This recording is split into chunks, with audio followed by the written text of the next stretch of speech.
this is everybody has their own gold somewhere. Exactly. Yeah. And it's No, not my. It's not absolutely. my. I think it's not my place to try and make the best out of my students, but to make them feel that they're all the best anyway. Yeah. Doesn't matter how they sing. That, I love your approach. Yeah. Hi. Good morning. Hi. How are you? I'm well, and you? Thank you very much. I'm Hi. well. Are you at your studio now? I am. Yes. Yeah. I love that background that you have I'll there. show you. Yeah. Oh, wow. Oh, that's amazing. It's huge. Yeah, it's 122 kvadratmeter. I don't know what that what's that in English. So I have a lot of space to do my work, which is great. Yeah. But this is so exciting. Tell me, how did you get to this idea to do this? First of all, thank you so much for the interview. It's so great. Yeah. Please tell me, are you from South Africa? Yeah, I'm from South Africa. Yeah. From where are you from? From Vanderbijl Park. Okay, great. Yeah. You know Vanderbijl Park? Yeah, near Johannesburg. Yeah. And you? Okay, great. I'm from Pretoria. Oh, okay. Well, I studied there a long time, and I went to the army there, and I did my military service and my studies at the upper school with Professor Müller. So, and what brought you then to Europe? Well, first of all, I wanted to start an operatic career like everybody else. In my predecessors, Johan Botha, Marisa, Christian Sneeman, the whole Jaco Venter, Elizabeth, all the guys that studied before me. My teacher, Professor Müller, he studied in Vienna actually, and he said, "Well, if you want to make a career, then you have to go to Europe," and that's what eventually brought me here. Then I sang for like almost 20 years in Germany. I sang as a professional, and then I started to teach 10 years ago, and I found that there was more passion for that than for singing actually. And now I'm just teaching. I've stopped singing. I do a couple of concerts here and there every now and then, but not a lot. Okay. So I'm really just teaching and doing a lot of courses and workshops, that kind of thing. But you talk about this, that your professor said that to come to Europe from South Africa, it's really a problem there. I think that there's not a lot of opportunities there, and everybody wants to get out. But it's really it's a pity, because there's a lot of talent in South Africa, and it would have been lovely if there were more opportunities for these singers. Absolutely, yeah, absolutely. There was, when I started singing in South Africa, 94, 93, there were more opportunities. We had the State Theatre in Pretoria. Yeah, then you had people like Hol Björkos singing the big roles, and also international stars coming over and singing wonderful repertoire. But it really did fade after that. When I left in '99, it started to go quite downwards, I would say, in a way, which is of course a pity, because I think, as you said, there are a lot of great singers and a lot of great performers. It could have been amazing, yeah. And I was in South Africa in 2015. I went to sing Carmen in a small little theater in Pretoria, and then I visited the State Theatre, and it was so heartbreaking to see what's happened to the stage, and it was just, I couldn't believe it. Amazing productions were. Yeah. I mean, I visited the State Theatre when I lived in Pretoria, and I know it was a lovely building, and it was amazing. There were a lot of things happening there. But let's talk about now what you are doing, because I think it's wonderful what you are doing at the studio that you have. It seems that you have a lot of ideas of what you want to do there. I do. I think I've learned to being creative, being a freelance artist for so long. I think I've adapted to this kind of not in a stagnant way of thinking, but you have many creative things going on. So that it's not just one set of views that I'm presenting. I think especially for in a small city like Sondershausen, we have 20,000 people living here. So the most of the people know me already because I've been teaching here for 11 years, and I've sung here a lot. And the people really always come to my concerts, and they know who I am. I'm a personality, as you would say, because it's so small, you know. So I go to the Becker, and everybody knows who I am, and that helps me a lot. And the newspaper is they're very friendly. They always write nice articles, and they're always really happy with something happening. So I decided to have my own studio because there was sort of a dream for me always to teach. I knew I wanted to teach when I was a child. There was something that I was really interested in. I wasn't very good at it at school. I was very lazy.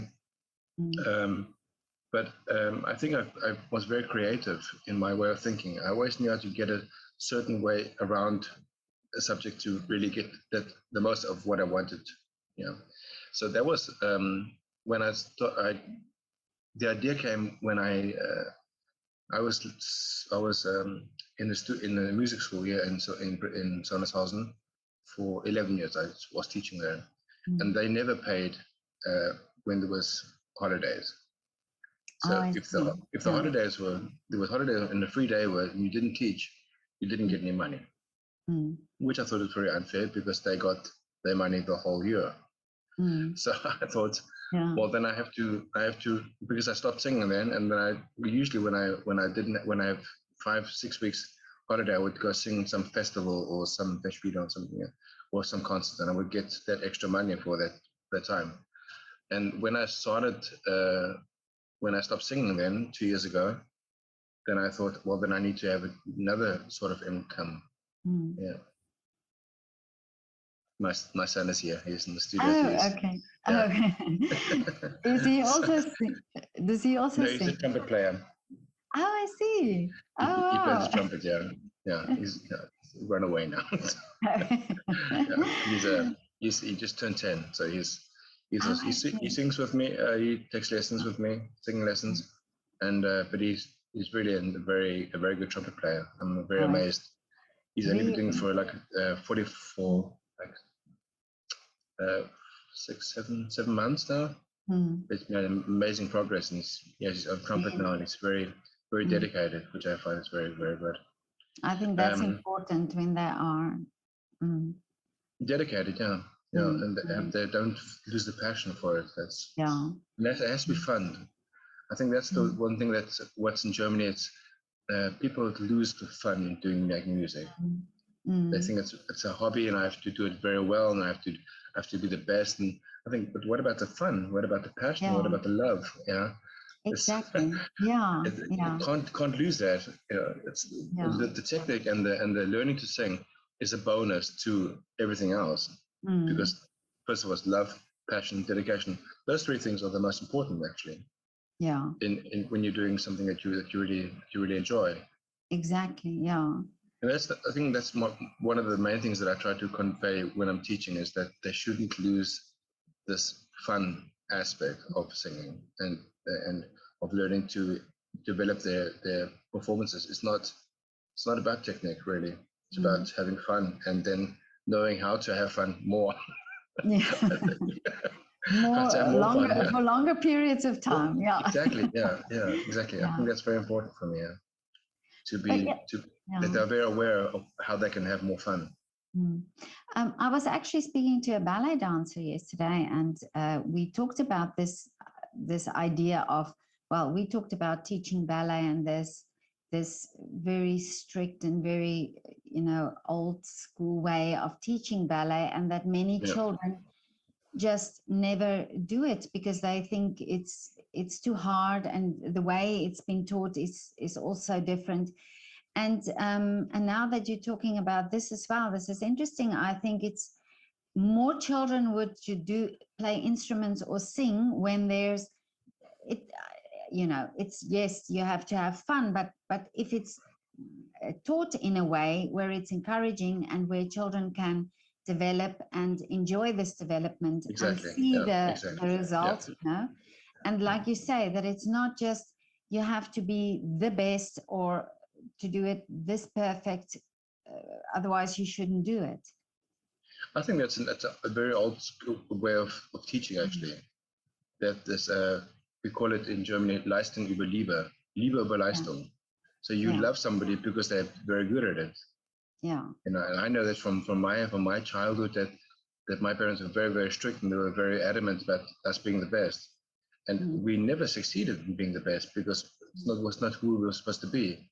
We were supposed to be loved, cared for, taken care of. That's our function as children, not into try and get some kind of award for being the best child.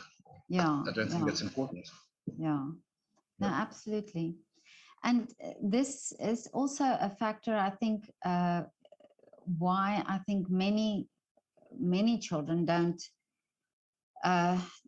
approach art or take art lessons, because the moment they start doing something, the parents are maybe expecting too much, or I think so, and the teachers as well. So I think it's the pressure. There's a lot of pressure on children, I think. And I think it's something that our generation has to change. So my generation and the people that come after me, that we have to change this aspect of that people have to be a certain way to be accepted. I think that's not correct. I think we should try and be more empathetic about people's needs and how they are. Just accept them for who they are and what they can do. Because everybody, I mean, this is everybody has their own gold somewhere. Exactly. Yeah. And it's not my. I think it's not my place to try and make the best out of my students, but to make them feel that they're all the best anyway. Yeah. Doesn't matter how they sing. I love your approach. Thank you. Yeah, I think that's I've been rewarded with that kind of thinking, because the people know that when they come into the store that they're accepted, even if they're not the best singers, and because they have other qualities which are so amazing.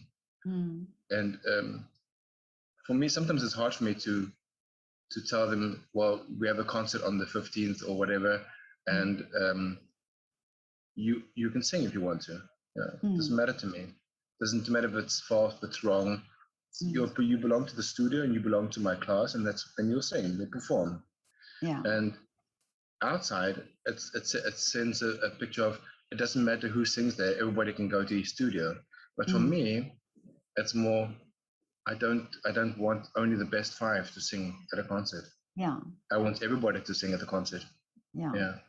Because I think also the child who might be at the age of 10, not really there yet, might be there when he's 12 or when she's 12, you know. And if you pushed them out at that age, or made them feel that they're not good enough, then they will lose that confidence of singing and trying. So no, I absolutely applaud you for doing that. I think this is so important in this time that we do that. And I think, you know, art is such a valuable part of development for children that this is my wish, really, that more children would be able to do art, and any form of art, but just that they have the exposure to the art. Yeah, I think so. It's also part of my concept of the studio, is that more children get involved in classical music. Yeah. I've asked a couple of musicians if they would play like a small chamber music, and in the chamber music, when they come to play, that the children come in for free and they paint, or they paint something which they hear. So it's like cultivating this thing that classical music is not always sitting in a concert hall with your best pants, your best shirt, your best dress, and it's really still. So they can come here and they feel a bit more freer. They can paint a picture, or they can draw something, or they can just play Lego or whatever. It doesn't matter. But the feeling of connecting something that they enjoy to do with listening to classical music. and I'm going to have book readings too for children, and for that someone comes in, like I have one student of mine, it's a clown. She's a psychologist, and she did another Ausbildung to become a clown. So she plays a sketch. Yeah, so she plays a sketch, and the children can be interactive, and they can learn how to. They think. I think they get a sense of that music can be fun, and it can be enjoyable, and it can be something which is even if it's classical music like Mozart or Bach or Beethoven. It's not classical music in the sense of we have to sit for 2 hours in a boring concert with stiff parents and we have to applaud when everybody tells us to. Yeah. And I think that was very, very important step for me to say the store has to be open all the time. There has to be so many different kind of possibilities for the children to grasp this classical feeling.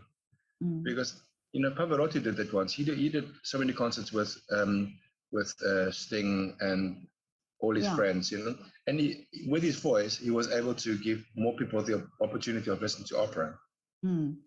So I think if I give the children a possibility to come to the studio and to hear what it's like to listen to music in a room that's filled with creativity, drawing, painting, whatever, it doesn't matter, then I don't get this feeling that I have to go to the concert hall to enjoy it. Exactly, yeah. And they're not afraid anymore of classical music. Yeah, because I think sometimes there's this distance between the audience and the classical music because of this idea of you can only have it in a concert hall, you can only go. So this is why I actually love when musicians play in the streets and in the parks, because I think it's very much informal. I think it's their chemistry is very relaxed, and I think they attract also younger children who then come up and have a listen. There's a group that I've spoken to. They do acrobatics with the music, and I've had an interview with them. Yeah. And they say that they just don't do it randomly. They really listen to the music, and the movements and the acrobatics go with the music. And, amazing. And it also came from this idea of that they felt a movement in the music. They felt it had some movement and it had some visuals, and then now they're doing it. And I think that freedom is needed, that we can say, this is how I express myself through the music. It doesn't have to be just, sitting on a chair playing the violin. I can move. Yeah, I think so. Yeah. I did a concert it was a big dream of mine to do the Dichterliebe with ballet. Really? Always, my whole life. So the moment I started singing, I knew that this was something I wanted to do. And a couple of years ago, I met two wonderful artists. They're often in Vienna too, I think. She lives in Luxembourg and in Leipzig and in Wien. Elodie Lavignon. And she and this Anja Straubhaar, the two of them dance classical and ballet and whatever, but they also do a lot of contemporary music. And we did the Dichterliebe and a French cycle in Luxembourg.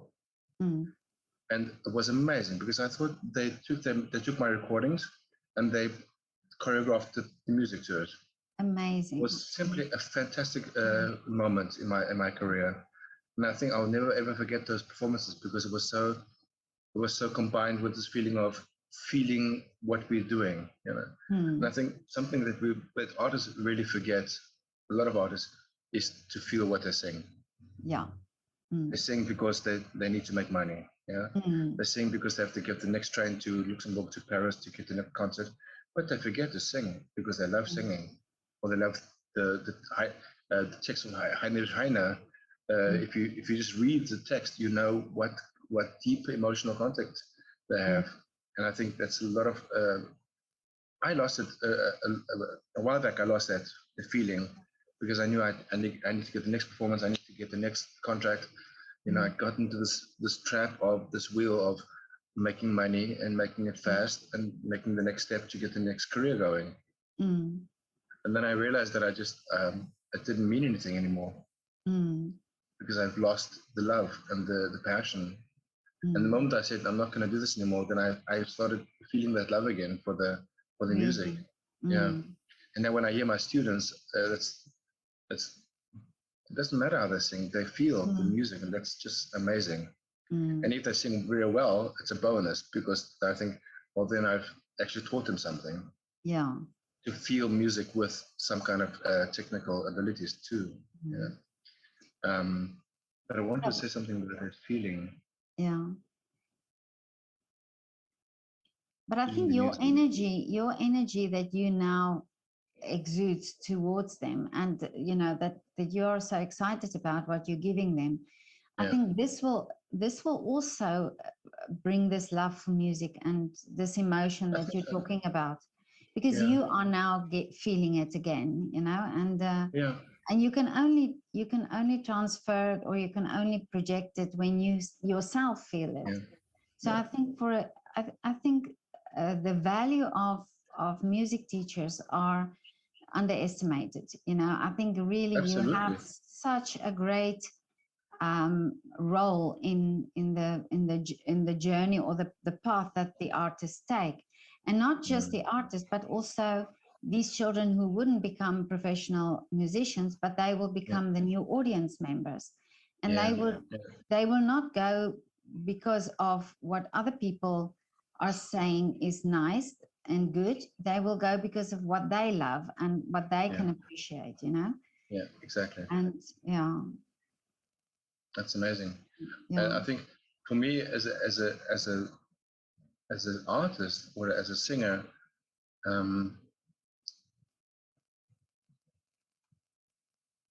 to lose this kind of feeling that love is above everything, I think that's very, very sad.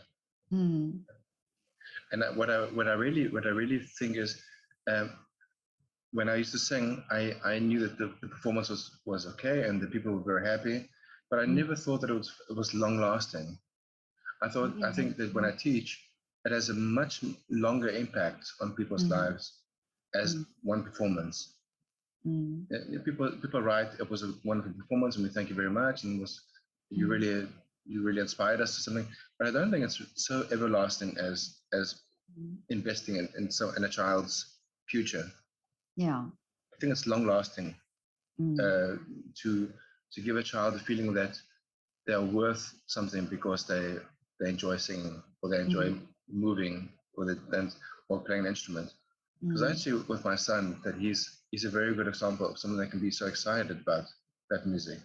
You play the trumpet and you'll think, you listen to a melody and then start playing it on the trumpet, although he doesn't know the music. Just from hearing it, he plays the melody on the trumpet, and he gets very excited about that because it's something so wonderful for him to be able to have the possibility to express his what he felt with music. Yeah. When we have a fight, and that's the first way he goes to. He goes to music. Really. That's his ventil. Then he gets it out. He sits on the piano, then hammers my poor piano. His frustration. But that's what it's there for. Well, that's a good outlet, I think no, definitely. So so this studio now, you are having there the children who are teaching, but do you then also do concerts and so for other musicians, or is it just for students? Well, I think I first want to start with children. That I get more children and the youth, 15, 16, that they also come to concerts, because that's a group that's very, very difficult. They think classical music is boring, or they think it's unapproachable, and I think it's a very dangerous age to be at because they are the next generation. Yeah. And if I can't get 15, 16-year-olds to enjoy music, classical music, then the future doesn't look so good for us. then I have some classical music. I won't be singing at all. I think more important will be that my students sing. And I have a cello. I take cello lessons since last year, and my teacher's gonna come play for the public. Yeah. So I have some chamber music because the room is not that big. It's I can accommodate 40 people, which is a nice chamber music.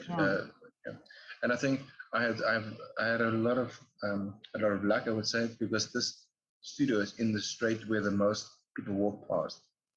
So there's a lot of daily people going past, and there's no cars, so it's a Fußgängerzone. I don't know what that pedestrian. Yeah. In English. So that's very good. And I do a lot of advertising because that's the only way you can get people to get motivated. If you online the whole time, being present, saying this is happening, this is going on. Well, this is how I found out about the studio. And I thought, I see what you're doing on Instagram, and I think, hey, wow, this is amazing what you're doing.